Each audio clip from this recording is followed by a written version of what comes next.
We got plenty of coffee, and we're going to be here a while, and it's just another day at work.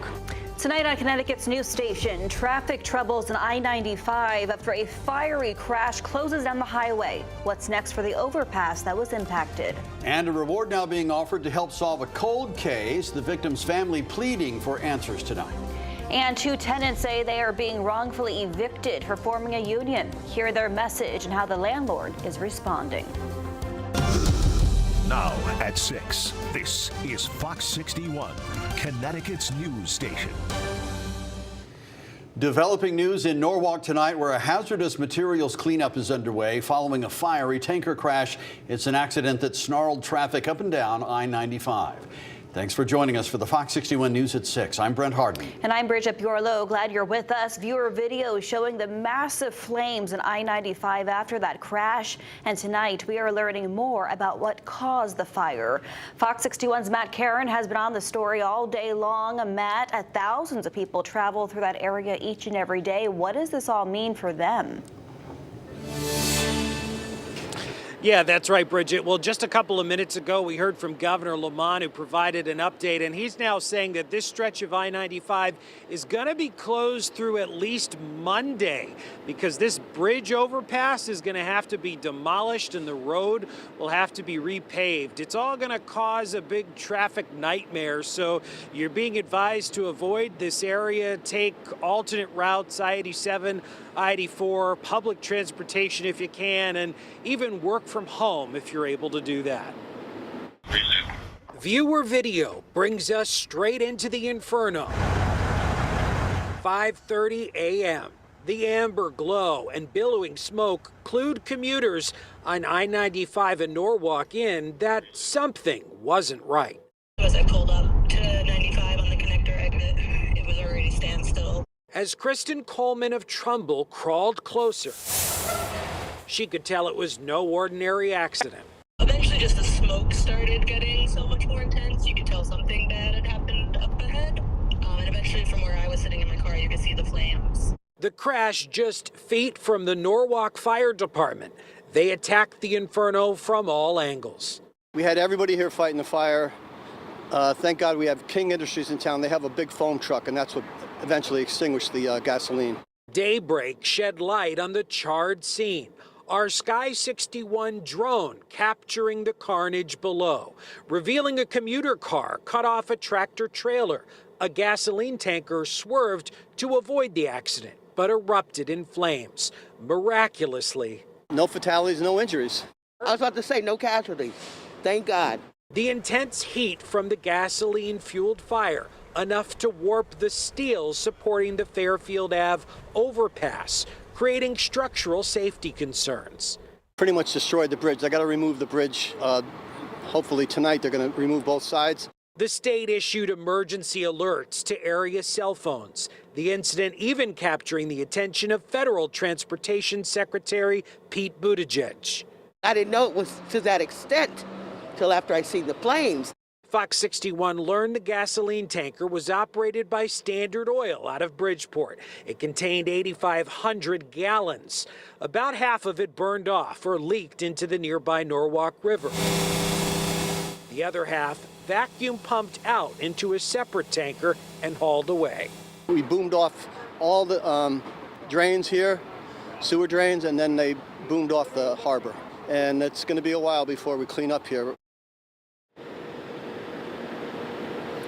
And Norwalk fire officials actually tell us that now they believe the environmental impact here is minimal, and that's because they did a good job making sure this didn't get into the sewer system, the harbor, or the nearby Norwalk River. There's also a concern that some of this firefighting foam that they typically use contains toxic PFAS chemicals. More good news for you. That is not the case here. Norwalk was able to use a green, eco-friendly foam. And it's worth noting that underneath this overpass, there are utility pipes and there are utility wires. So I'm being told that due to the damage to the bridge, half of Norwalk is actually without any gas service and the other half is without internet and telephone. So they're going to try and get those utilities back up and running as quickly as possible. It's, of course, a story we're going to stay on top of and let you know as soon as this stretch of highway reopens once again. But for now, we're live in Norwalk along I-95. Matt Caron, Fox 61, Connecticut's news station. Matt, thank you. We have all the information you need to know about the I-95 closure in Norwalk. For the latest, download our free Fox 61 app. All right, developing news now. Farmington police are investigating a smash and grab at West Farms Mall. Police say the sound of glass startled shoppers, but no weapons were involved. It's unclear which store in the mall this happened at, and there's no word on any suspects right now or what was stolen. A $50,000 reward being offered in a case that went cold nearly 4 years ago. In the summer of 2020, 39-year-old Aurora Stennett was shot dead on an entrance ramp to I-95 in West Haven. Police believe there were witnesses to that crime who might now feel comfortable and motivated coming forward with information. A prayer for answers, one step closer to being heard for the Stennetts, who spent the last 3 years and 9 months asking who killed their father, brother, and son. What happened on the 20th, 2020, he didn't deserve it. 39-year-old Aurora Stennett died in the passenger seat of his father's car after being shot on an entrance ramp to I-95 in West Haven. He came to celebrate my birthday, and he stayed one more day. I was taking him back to New York, and then some crazy person just came around and shoot up my car. And my son, it was a good try, didn't get into trouble. He was never been arrested, never had any problem with the police or anything like that. Detectives with the State Police Major Crime Squad are not leaving any stone unturned, but they admit leads to find the killer have dried up, and they need those who saw the shooting to come forward. And you may have saw something that at the time may have been insignificant to you, but it may be very important to us. Governor Ned Lamont offering up to $50,000 for information leading to an arrest and conviction in Stennett's murder. Mr. Stennett's family deserves to know, again, what happened to their father, son, brother, and loved one. Money that can deliver closure for those who continue to hurt. And I miss my son greatly. Every day is a weight on my shoulder, and I cry constantly.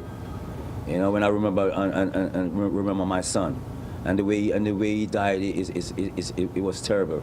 As they renew their vow to not rest until justice is served. Asking anyone that sees anything, we greatly appreciate them to step forward and to let us feel more comfortable in our skin to know that something has been done. Police say they are specifically hoping to speak with a person who was driving a white Lexus GX460 SUV. That's the day and time of the shooting, of course. The person last seen on Campbell Avenue in West Haven, and detectives believe they have information that may help crack the case. New tonight, a Newington man faces a slew of charges in connection to a crime spree. Police say Ethan Angel Nieves committed several crimes in Southington dating back to early last year, including catalytic converter thefts, wheel thefts, ATV thefts, and commercial burglaries. Police also believe Nieves was a ringleader organizing statewide criminal activity. He was released on $85,000 bond. Montville police investigating an attempted car theft tonight. Police sharing this photo saying someone tried to steal a car on Daisy Hill Road Tuesday night by breaking the car's ignition. Anyone with any information or video in the area should call police. Kia and Hyundai cars are urged to contact their dealership, the owners are at least, for security updates, as police say more bad actors are zeroing in on these specific vehicles. Well, time now for a check on the forecast. Hopefully you got a chance to step outside today. It was a nice one. It was a nice one. Felt good. Chief Meteorologist Rachel Frank joining us now with more on the end of the week and, of course, the all-important weekend, right? Yeah, today was like a Polaroid. We had to wait for it to develop, right? Because we started out with the clouds, a little murky, and for some along the shoreline, you just saw some sun pop out now. It almost took all day. It will not be as warm moving forward, starting tomorrow and lasting into this weekend. We're also timing out some showers, but for now, it is a beautiful evening shaping up. 74 in Hartford, 66 in the New Haven area. But but it is cooler in Groton, 55 degrees there right now compared to 80 in Windsor Lock. So temperatures kind of all over the place. Here's a look at the satellite showing all of those clouds that were out there this morning, and then that slow clearing that finally gave way there in southeastern Connecticut. As we head through the evening tonight for the news at 11, temperatures are still in the low 60s. So we've got a great evening ahead if you want to do some grilling on the deck, doing some barbecuing. We're looking at overnight lows that will be in the upper 40s to right around 50 as we head towards daybreak tomorrow.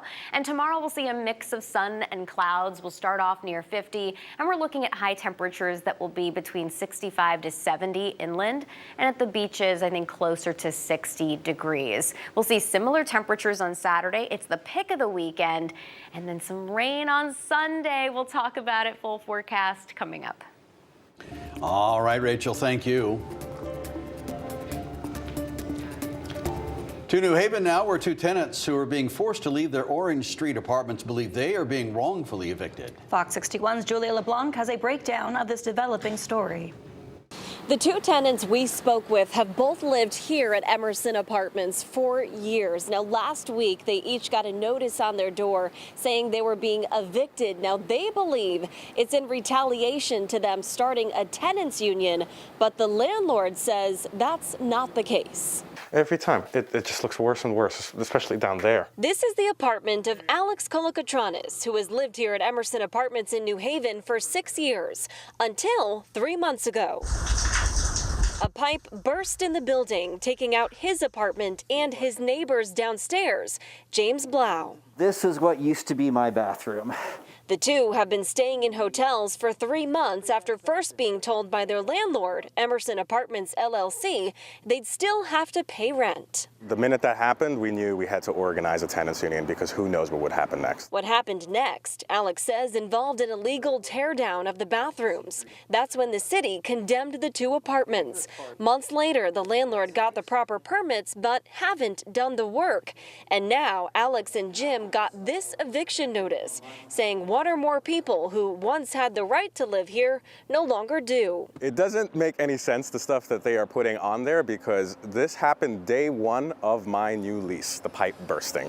So who or what that is referring to makes absolutely no sense. With no response from their landlord, Alex and Jim have now filed a retaliatory complaint form with the city. We organized this union. We went around, knocked on every door, and we're the two people who are being evicted. And they feel the city could do more. The more that this is happening and the more that the city itself is not doing the enforcement work while they pledge they are, the more we feel, yes, unsafe in the situation. We want to help resolve the situation, and we'll do everything that we can within our legal ability to do so.